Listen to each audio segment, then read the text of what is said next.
Here we are to primarily to discuss a book for the uninitiated. This is an essential gateway to planet Tharoor.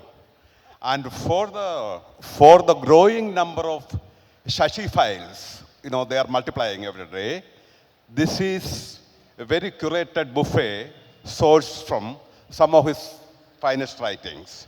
And it's eclectic richness and its depth of ideas. And what you see is the arc of a staggering mind, no doubt about that. A man who plays with ideas permanently. A man who was conversing with his country, people permanently. Because you don't find that kind of a public intellectual who carries within him so many worlds. Because he is what, I remember when I read this book, I remember this what Isaiah Berlin said, the hedgehog and the fox. The hedgehog knows one big thing and the fox knows many things. And he was talking about Tolstoy. But here, Shashi is a hedgehog with the world view of a fox, because he carries so many world within him, and then he's permanently rooted in the idea of India, in the idea of Kerala. He has such a strong cultural foundation despite being a global soul. Shashi, let's talk about a little bit. How did you selected these pieces, and how can you do that? Because usually the anthologies are a reminder to the people that, I was once upon a writer. So you are, every day you are, I cannot think of another Indian writer who is as prolific as you are, So how did you select this? Thank you, Pras. Well, first of all, thank you for that generous introduction. That was fun to hear. It's the kind of comment that makes you feel that somehow it's been all worthwhile, all these years of toil. It's a compilation of excerpts from 40 years of published books, plus some pieces that have not been previously published or not been published in book form. You've really got a fairly wide-ranging look at my thing. The idea was David Davidars, as he corrects my pronunciation. David Davidar is the publisher of Aleph Books, but he was first at Penguin when I published the great Indian novel.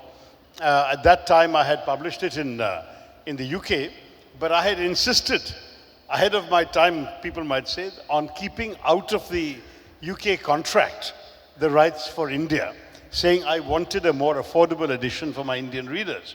And by coincidence, Penguin India had just come into existence the previous year, and David was a managing editor, and he loved the manuscript and said he'll publish it in India. So when it was £12.99 in those days in England, it was only 99 rupees in India, and that made a big difference to the readership and impact in this country. But anyway, from that time onwards, David has been a very strong supporter of my writing. And he had this idea of compiling from across a range of my writings something that he hoped would stand the test of time, as you rightly said, as a kind of reference work for my life and thought. And though I was beginning to get sort of terrible intimations of mortality, Crossword gave me a Lifetime Achievement Award, and I kept protesting, my lifetime as a writer isn't over. Then David puts together all this, and I keep telling him, no, there are more books yet to come. But nonetheless, it was satisfying to look back, and I would negotiate with him that we would work together on this, but I would do the first selection. And wherever he wanted something different or didn't want something, we would. So I did the selections, and he seemed happy enough with them. It's trying to capture different facets of my interest. So you've got, for example, in addition to a section of writings on history or looking back on historical figures, you've got something on contemporary politics. You've got another section that's just on cricket, because I've always had a fondness for cricket writing, and I've turned out a few pieces over the years.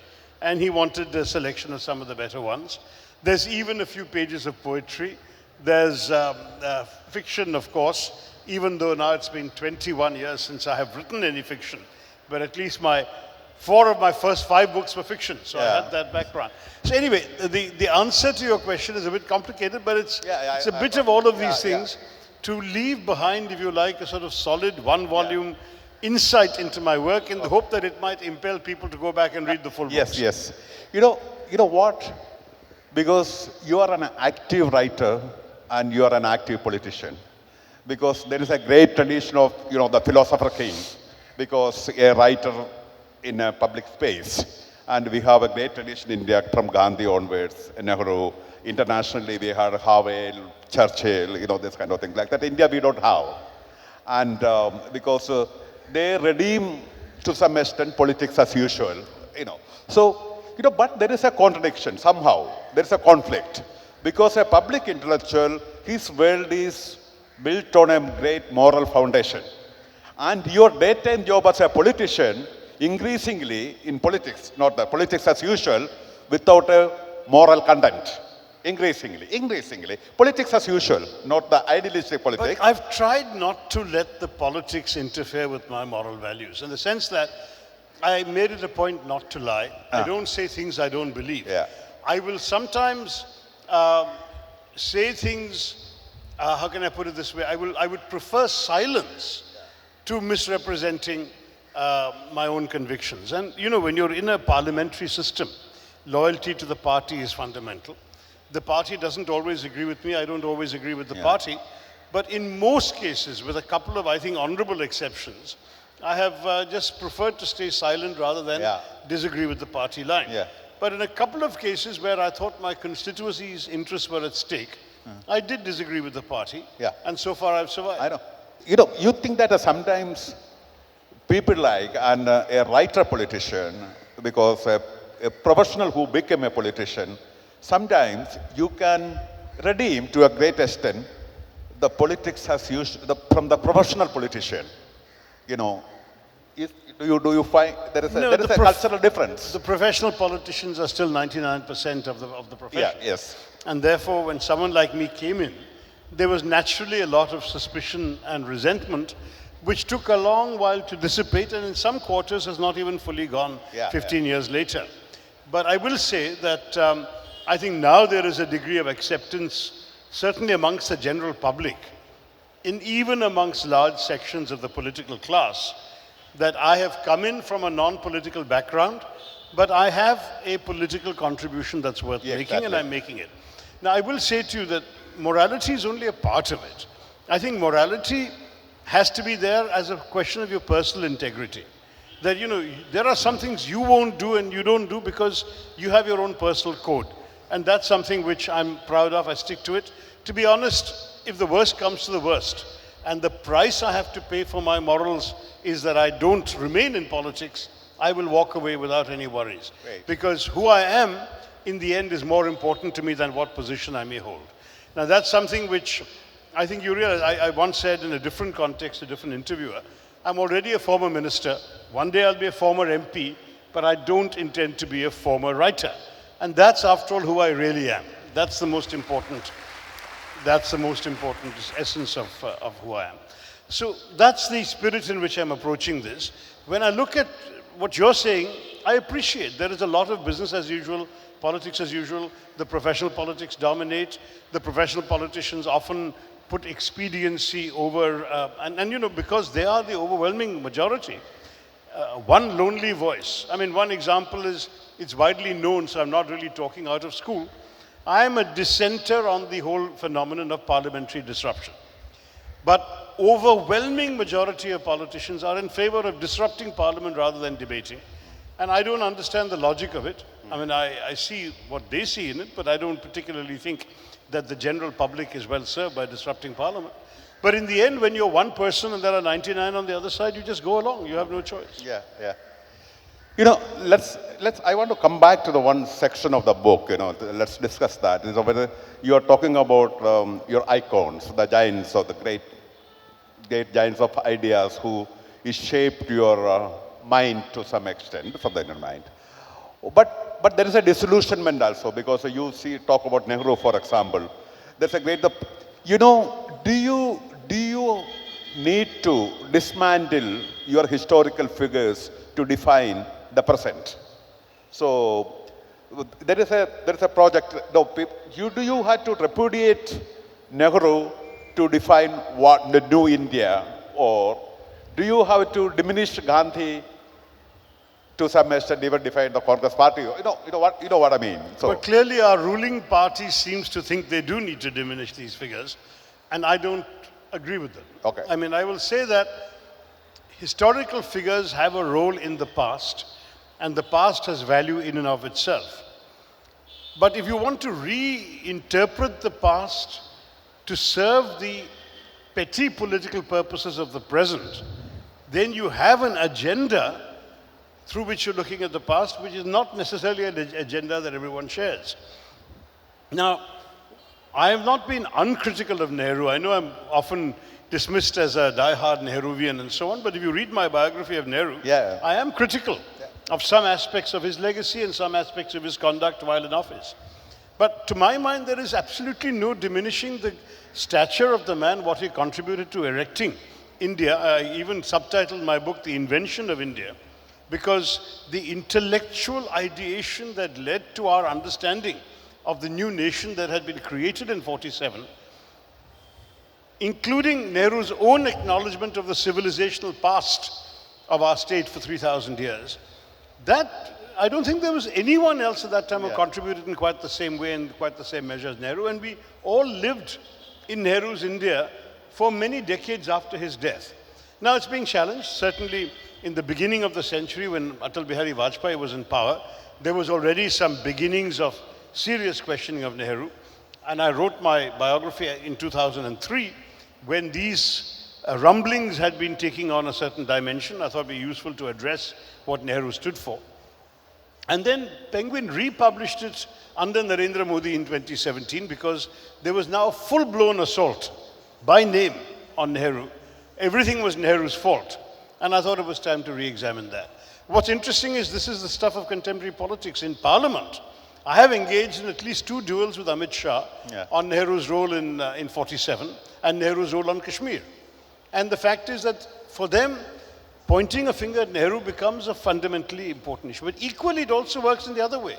The way in which the ruling party has tried to appropriate the legacy of Sardar Patel, without in fact looking honestly at how Sardar Patel actually conducted himself. I mean, if you take what happened in Gujarat in 2002 and you look at Delhi in 1947, there is no comparison between how the authorities handled one and how Sardar Patel handled the other. Sardar Patel regrouped the Muslims who were coming under attack into the Red Fort and made sure they were protected. When he had doubts about the impartiality of some of the North Indian soldiers and police, because they were also caught up in the communal passions of the time, Sardar Patel moved the Madras regiment over to Delhi and soldiers from Pune and said, you do the job, and made them do the protection of the Muslims.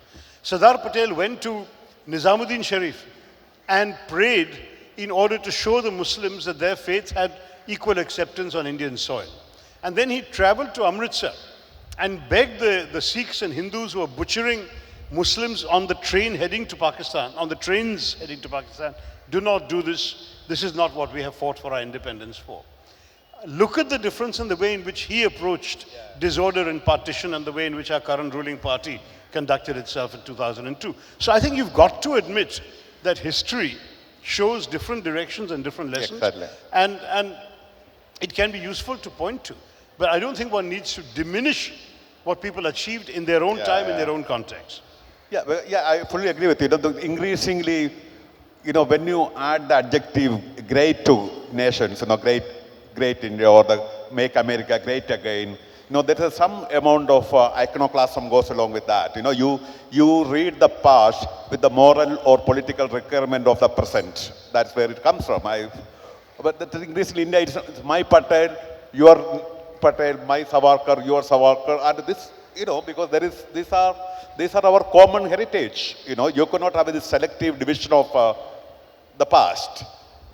You more or less said that. But let's move beyond that. And now, there's another section in the book is that, it's a very, very interesting section. You have written a book on why I am a Hindu.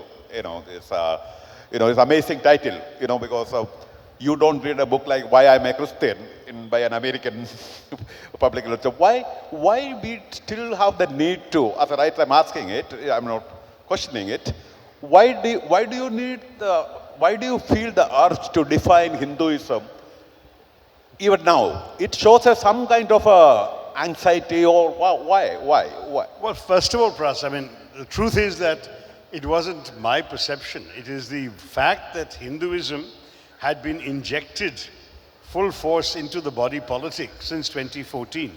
And indeed, in the lead up to 2014 for many years, the entire question of defining Hindutva, defining the Hindu beliefs, cause, culture, history, and so on, had been so dear to the ruling party that once they came to power and they kept propagating their point of view in the name of Hinduism, I began to ask myself, they don't speak for me, and yet I'm also a Hindu.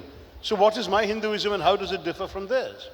And that's why I thought I should write. You know, if you read my 1997 book, India from Midnight to the Millennium, I have more or less said this in 3 pages. But the moral urgency of defending and defining my idea of Hinduism at greater length and with greater substance than 3 pages would permit is what prompted me to write Why I'm a Hindu. And of course, I'm very touched that it's, after my colonialism book, my second most successful book of all time. Even today, people are buying it, reading it, and coming to me, including people who don't agree with me politically, and telling me how much it means to them. Now, that was the logic of the project was, can we let the prevalent interpretation of Hinduism remain unchallenged? Should people not see there is another way of seeing Hinduism, Hindu faith, Hindu doctrine, Hindu culture? Yeah, but it is, you know, when a religion become an ism, like Hinduism become Hindutva or Islam become Islamism, but Hinduism never became a ism, but you know, Hindutva more or less you say that it is an ism. But is it partly because of the so-called secular politics to some extent? They made the religion some kind of a bad word, you know, because you know somehow we are not comfortable with it, because for a Western, we don't call it Christendom, you know, we don't know, because the religion is a part of politics without a need to emphasize it. But here, the secular politics, you somehow made religion some kind of an anomaly. Sometimes it's a bad word, like the nation. So it was, to some extent, it was a payback time. You'll be surprised, Pras, I agree with you. In fact, again, in India from Midnight to the Millennium, and that sentence is not in this book, I wrote a sentence which was controversial at that time in some circles, where I said, in India, we are in a situation where the Muslim says, I'm proud to be Muslim, the Christian says, I'm proud to be Christian, and the Hindu says, I'm proud to be secular. Now, why is that the case? And I discussed it in the book.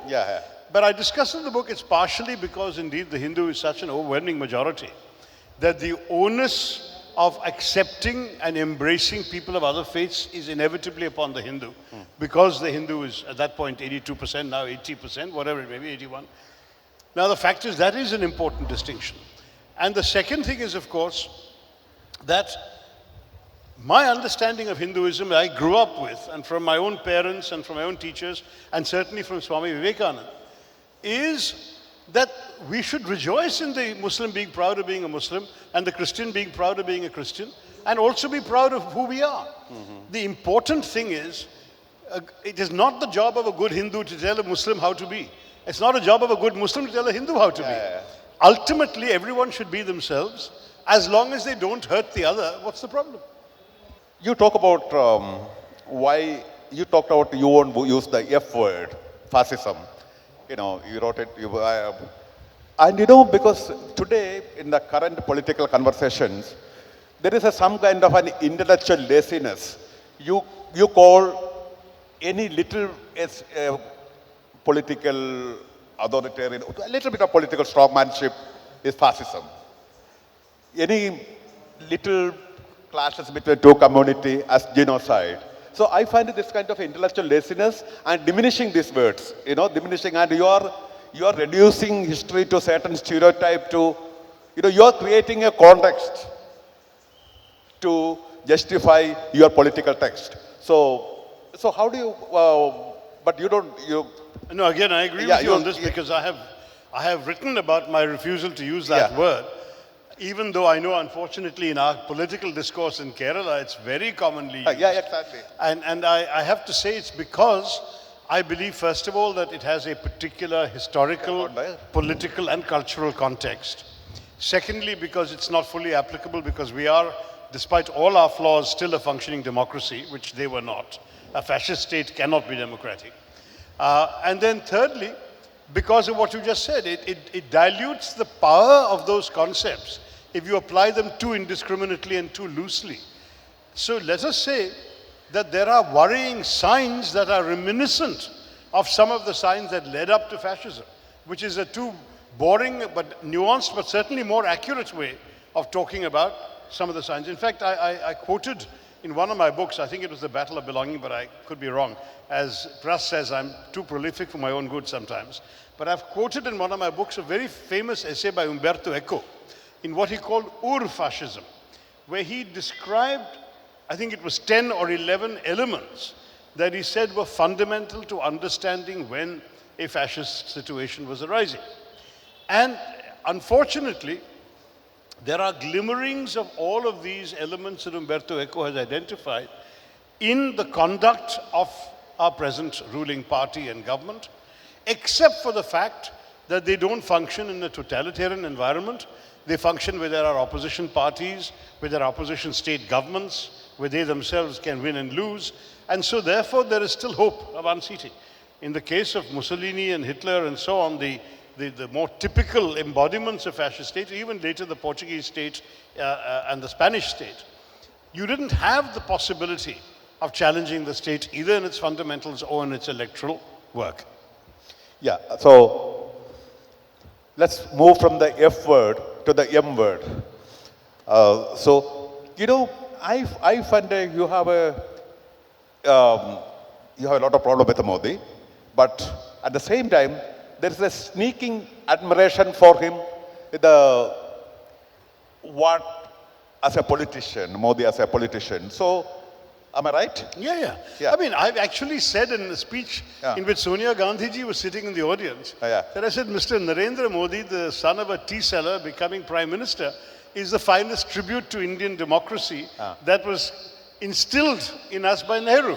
I mean, the democratic system and the possibilities created by Nehru and the Congress party in all those years of Congress domination made it possible for a Narendra Modi to rise from humble origins to become prime minister. Yeah. Why we are rejecting Modi intellectually by the so-called, left liberal intellectuals, But do you find Modi is culturally different from the most of the politicians in the country today?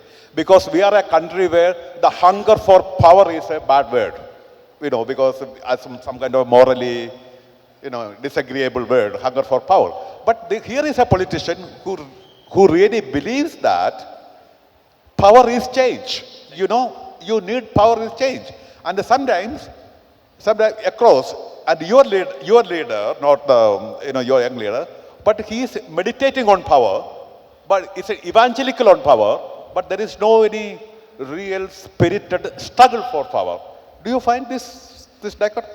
No, I see what you're saying. I think Modi is somebody who has struggled for power and who has won it the hard way, but with a single-minded focus and determination that is truly admirable. I remember when Colin Powell, who was everybody's favorite to run for president in '96, announced that he was not running because he didn't have the fire in the belly for the contest. It was a very interesting phrase. Mr. Modi has the fire in his belly, no doubt about it. And that is something that does distinguish him from many other politicians. He understands that without power you can't accomplish what you want to accomplish. And so he goes single-mindedly after it. Yeah. And what is remarkable is the extent to which they leave no stone unturned. I mean, can you imagine a prime minister and a home minister campaigning in a municipal election, and yet 2 years ago they came down to Hyderabad and campaigned for the municipal corporation there? It was unbelievable, but they did. Look, I mean, I think there is a determination that no stone will be left unturned. There will be no opportunity foregone. Look at the effort they made in Bengal. It was many knowledgeable people agreed with Prashant Kishore that Mamata Banerjee was going to win comfortably. But still they came in and they gave the impression at least of an enormous fight. and she had to fight very hard back in order to hold her seat, hold her state. So there is definitely a hunger for power, a struggle for power, no question about it. Now the question is, of course, I don't think in a democracy that you can attack politicians for being ambitious, because that's part of what democracy is all about. You allow people to fulfill their aspirations and come to power. But you can challenge them on what they're doing with the power they've got. And that is where I've confined my criticism. If you'll see, my biographical essay on Narendra Modi in The Paradoxical Prime Minister is by no means wholly negative. On the contrary, I've analyzed in a neutral tone a number of the techniques he used to get to where he got. So I'm not somebody who's just saying that it's wrong because he has come to power. But what has he done with that power? And then I look at specific acts of injustice towards the minorities, specific moments of silence on issues that he could have spoken out on, when he could, by simply a word, have stopped certain terrible things from happening to citizens of our country. I find a certain self-aggrandizement which is embarrassing, this pushing aside of other people in order to hog the cameras. We've seen too many examples of that on WhatsApp. These are not endearing qualities.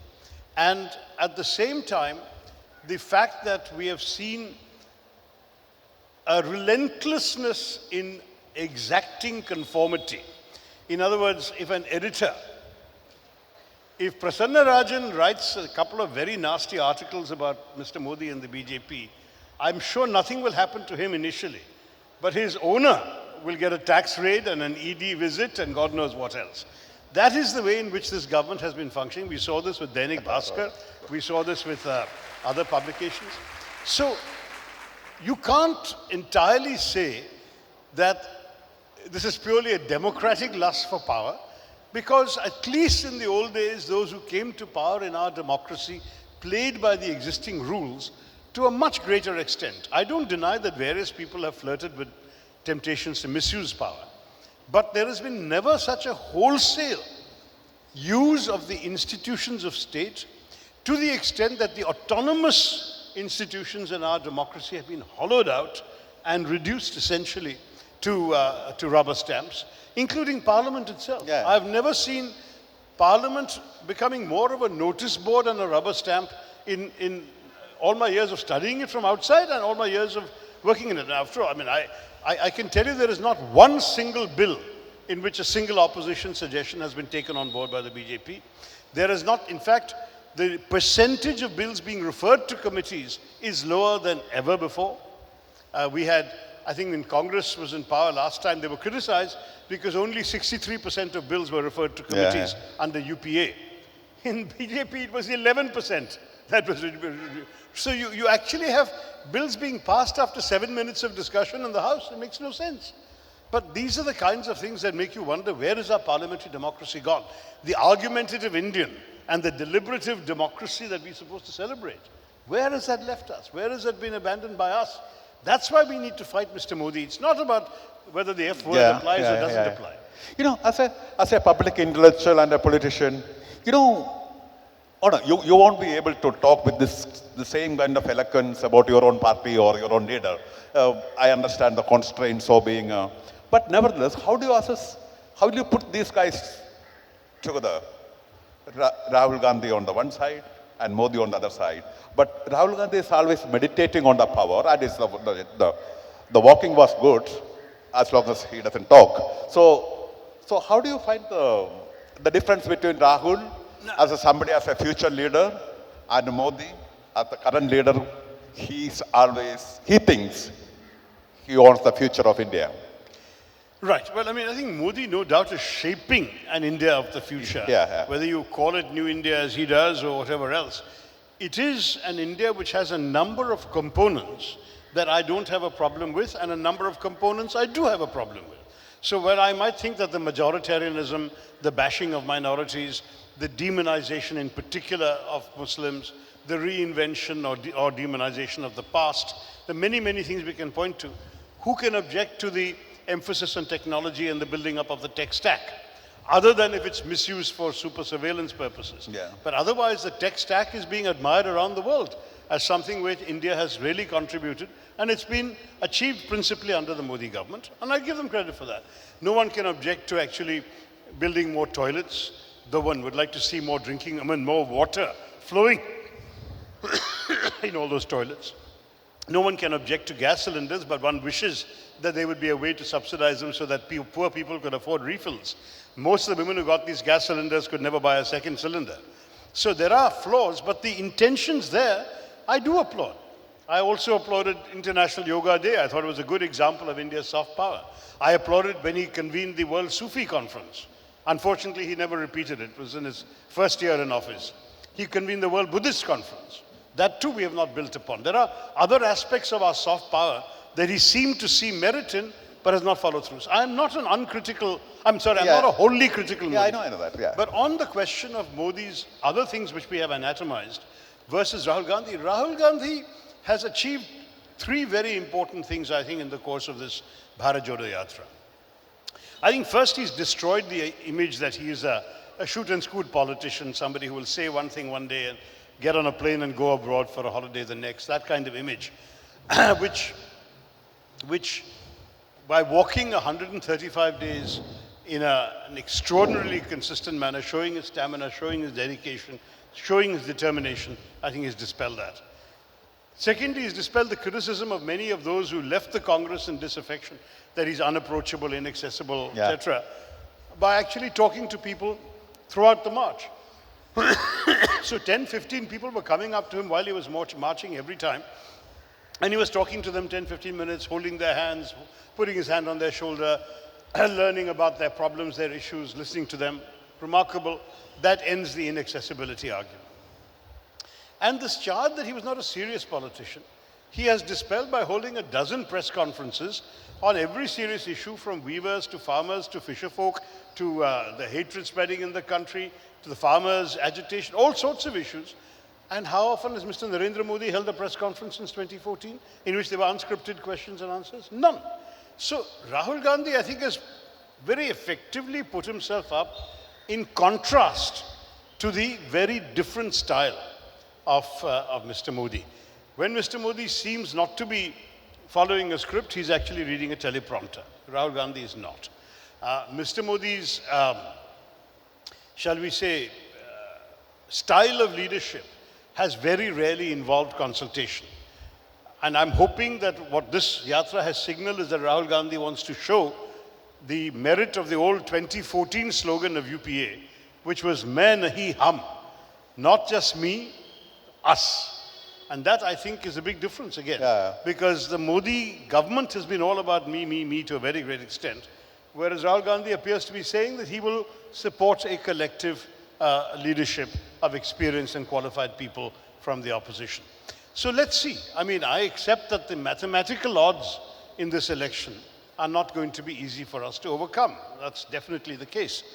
But the truth is that there is a reasonable chance, because I think the BJP did far too well in 2019, far better than they had a right to expect they would do.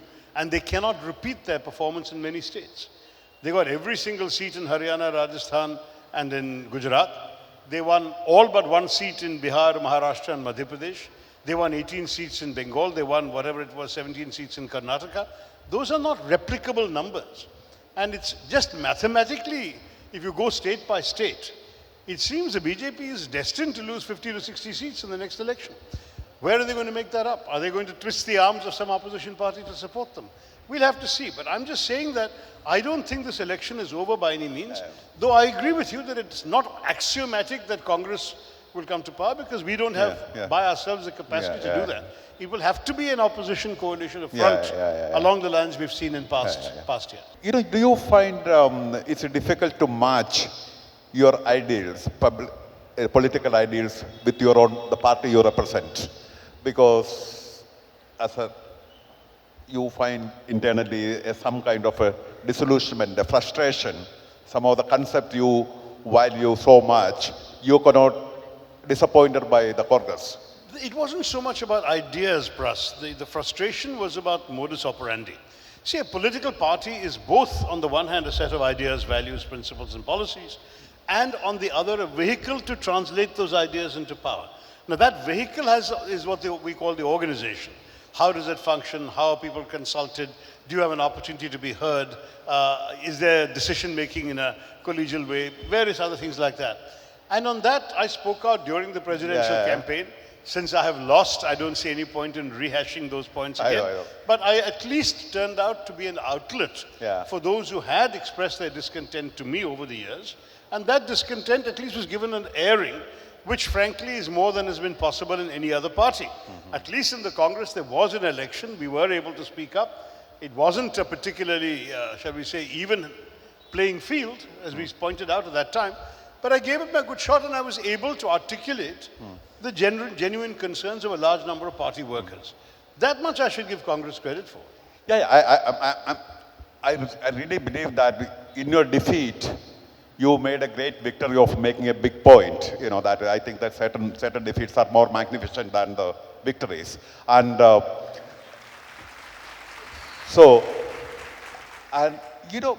do you think that this defeat is a reflection of the entrenched establishment in the Congress party? In the Congress party, there is an entrenched establishment, and that there you are still an outsider to somehow. You know, with Pras, I was expecting a literary conversation. This is a man who writes about Garcia Marquez, who writes about world literature with such authority and insight. I thought he'll talk about my books and my fiction and we've had a completely political conversation the whole time. But anyway, I know that you're also going to open it up to the audience, and maybe they'll ask me some literary questions. But to answer this final thought, establishments are always self-protecting. Whether within a party, whether within a society, whether within a club, whether within a country. And certainly the Congress establishment is no exception. They rallied around themselves and they protected themselves and their own entrenched interests. Why am I surprised? I've seen it at the United Nations. The big boys in the Security Council, they protect their entrenched interests. The world is the way it is, Pras. And one of the things I learned from going to an organization like the UN, where I had to pursue my ideals, within the framework of what was politically possible in reconciling the different perspectives of 193 member countries, that taught me the great importance of realism. So I've come to politics with my ideals and morals intact, despite your cynicism, but with a very shrewd appreciation of how far I can pursue them realistically in the actual world in which I live and work. Okay, we'll stop. Let's talk about a little bit of literature. You know, you have not written a novel, the great Indian novel, actually because all your books, the great Indian novel or Hero or The Right, they were to some extent, apart from being the imaginative richness and the structural innovation, they were to some extent what George Kennan said, the history of the present also. Because, but through your essay, you stopped writing novels, but you continue to tell stories through nonfiction, right? Thank you, Pras. That's an interesting insight. I stopped writing novels, or at least I suspended writing novels because of my work. I know. I'm not a full-time writer, though many, I'm sure, including in politics, wish I was. But the truth is that fiction is not an interruptible craft. Of course. You know, you have to create this alternative world. You have to populate it with characters, incidents, episodes, lines of dialogue, and so on, that are as real to you as whatever you're experiencing and living in your normal life. And it's like a glass palace, to borrow that metaphor, that you have to inhabit at least daily in order to keep it real in you. Now, if you have a job that interrupts you, takes you away for 2 weeks or 3 weeks or 6 weeks, by the time you come back, the glass palace has developed cracks. And after a couple more interruptions, the glass walls will collapse. And that's what I found. In fact, in the first decade of this century, my laptop was littered with at least 3 novels I had begun writing that I could not finish. One chapter here, Columbus and... And so the challenge for me was then, what do I do? And I thought at least fiction, if I'm writing an argument or a point of view, it would not be difficult for me even if I'm coming back to it 2 weeks later to reread what I've written thus far, pick up my own train of thought because it's my own ideas, and then continue the argument, and that's what I find myself doing. So I've switched to non-fiction because non-fiction is interruptible. And I can't write fiction because to write fiction you need not only time, which is scarce enough in my life, but a space inside my head that I can't create for fiction. But today, perhaps you would have written a second part of the great Indian novel in the current context. You know, it would have been a great backdrop for a novel like that, you know. Many have suggested that, but I don't think it's right. First of all, I think it's like creating a child, Pras. You know, once a child is born, the child has its own completeness, its own integrity. You let it walk out into the world. You don't start saying, oh, I can improve his nose or I can change his toes. I know. But So that book told the subcontinental story with the same cultural influence as Midnight Children, you know, like the Trivandrum did it in Germany or Thank you. Marcus did it in Latin America. That was the ambition, so I'm glad you saw it that way. So it was influential. The cultural influence of the novel will stay. Thank you. I know the title subsequently got borrowed by lots of people in the Indian Great Indian novel. But many people don't know that you have written poetry. Very few people know that you're a private poet, hidden poet, because I don't publish much of my poetry. yeah, why?